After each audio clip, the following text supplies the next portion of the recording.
ஆலயா cotton வேட்டிகள் ஷர்ட்டுகள் wedding celebration. Engineer ஒருவர் தனது தாய் தந்தையை கொலை செய்து ரம்பத்தால் அறுத்து பல துண்டுகளாக்கி ஆற்றில் வீசி நாடகமாடிய திகில் சம்பவம் குறித்து விவரிக்கிறது இந்த செய்தி தொகுப்பு. கடந்த 13ஆம் தேதியன்று உத்தரப்பிரதேச மாநிலம் ஜான்பூரில் ஜாஃபராபாத் காவல் நிலையத்திற்கு பதற்றத்தோடு வந்த வந்தனா என்ற பெண் அங்கிருந்த போலீசாரிடம், சார், என்னோட அப்பா அம்மாவை காணும் சார். கடைசியா என் தம்பி அம்பேஷ் தான் அவங்க கிட்ட பேசியிருக்கான். அவனுக்கு ஃபோன் பண்ணி கேட்டதுக்கு அப்பா அம்மா 2 பேரும் என்கிட்ட கோச்சுக்கிட்டு போயிட்டாங்க. அவங்கள தேட போகிறதா சொல்லிட்டு 8ஆம் தேதியிலிருந்து அவனும் போனை சுவிட்ச் ஆஃப் பண்ணிட்டான் சார் என தெரிவித்தார். இதனை போலீசார் கேட்டதுமே போலீசாருக்கு அம்பேஷ் மீது சந்தேகம் ஏற்பட்டது. இதனைத் தொடர்ந்து அம்பேஷ் இருக்கும் இடத்தை கண்டறிந்த போலீசார் அவரை பிடித்து தங்களது வாணியில் விசாரித்தனர். அப்போது பல திடுக்கிடும் தகவல்கள் வெளியாகின. மாயமான ஷாம் பகதூர், அவரது மனைவி பபிதா இருவரும் 60 வயதை கடந்தவர்கள். ஷாம் பெஹதூர் ரயில்வே துறையில் வேலை பார்த்து ஓய்வு பெற்றவர்.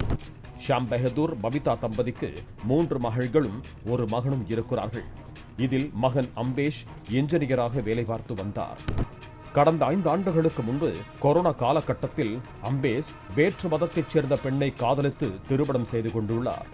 வேற்று மதத்தை சேர்ந்த பெண்ணை எங்கள் வீட்டிற்குள் அனுமதிக்க மாட்டோம் என அம்பேஷின் பெற்றோர் உறுதியாக இருந்திருக்கிறார்கள். இதனால் அவர்கள் தனியாக வீடு எடுத்து தங்கி வந்தனர். பின்னர் அம்பேஷுக்கு 2 குழந்தைகள் பிறந்தன.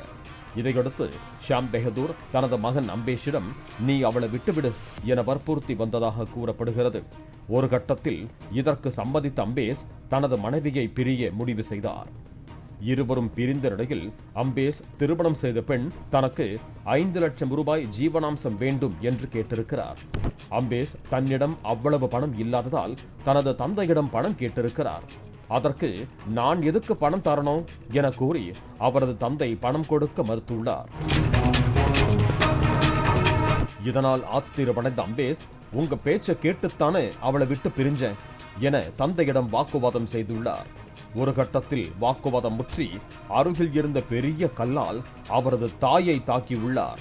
இதில் காயமடைந்து துடிதுடித்த நிலையில் அதனை கண்டு ஷாம் பெஹதூர் அலறினார். அப்போது தனது தந்தையையும் அதே கல்லால் அம்பேஷ் அடித்துள்ளார். இருவரும் சம்பவ இடத்திலேயே உயிரிழந்த நிலையில் இவர்கள் உடலை எப்படி அப்புறப்படுத்துவது என்பது குறித்து அம்பேஷ் யோசித்திருக்கிறார். ஒரு பையை எடுத்து வந்து இருவரின் சடலங்களையும் வைக்க முடிவு செய்தார். ஆனால் அந்த பையின் கொள்ளளவு சிறியது என்பதால் வீட்டில் இருந்த ரம்பத்தால் தாய் தந்தை இருவரது உடல்களையும் பல துண்டுகளாக அறுத்து பையில் வைத்துள்ளார். பின்னர் அந்த பையை காரின் பின்பகுதியில் வைத்து ஆற்று பகுதிக்கு சென்று ஆற்றில் வீசியுள்ளார். இதனைத் தொடர்ந்து தனது சகோதரி வந்தனாவிற்கு போன் செய்த அம்பேஷ், அப்பா அம்மா இருவரும் தன்னுடன் சண்டையிட்டு வீட்டில் இருந்து வெளியேறிவிட்டார்கள், அவர்களை தேட சென்றுள்ளேன் என தெரிவித்துள்ளார். அதன் பிறகு அவர் போனை சுவிட்ச் ஆஃப் செய்துள்ளார். 6 நாட்களாக போனை சுவிட்ச் ஆஃப் செய்து வெளியே சுற்றி திரிந்துவிட்டு மீண்டும் அம்பேஷ் வீட்டுக்கு சென்றுள்ளார். அப்போது சகோதரிகளும் உறவினர்களும் கேட்ட கேள்விக்கு மழுப்பலாக பதில் கூறிய அம்பேஷ் மீது அங்கிருந்தவர்களுக்கு சந்தேகம் ஏற்பட்டுள்ளது.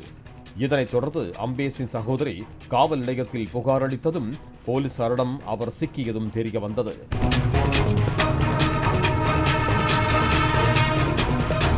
ஆற்றில் வீசப்பட்ட இருவரின் உடல்களையும் காவல்துறையினர் தேடத் தொடங்கினர். ஷாம் பெஹதூரின் உடலின் ஒரு பகுதியை கண்டுபிடித்தனர். கூடுதல் காவல்துறை கண்காணிப்பாளர் ஆயுஷ் ஸ்ரீவத்சவா மீதமுள்ள உடல் பாகங்களை நீச்சல் வீரர்கள் குழு வைத்து தேடி வருவதாகவும் விரைவில் உடல்கள் மீட்கப்படும் என்றும் தெரிவித்தார். மேலும் 2 உடல்களையும் துண்டுகளாக்க பயன்படுத்தப்பட்ட ரம்பம் மற்றும் கொலை ஆயுதமான அம்மிக்கல் ஆகியவற்றையும் போலீசார் பறிமுதல் செய்து அம்பேஷை கைது செய்தனர். ஆலயா காட்டன் வேட்டிகள் ஷர்ட்டுகள் வெட்டிங் செலிப்ரேஷன். பிளே ஸ்டோர் மற்றும் ஆப் ஸ்டோரில் இருந்து பாலிமர் செயலியை QR கோடு மூலம் பதிவிறக்கம் செய்யுங்கள். செய்திகளை உடனுக்குடன் பெறுங்கள்.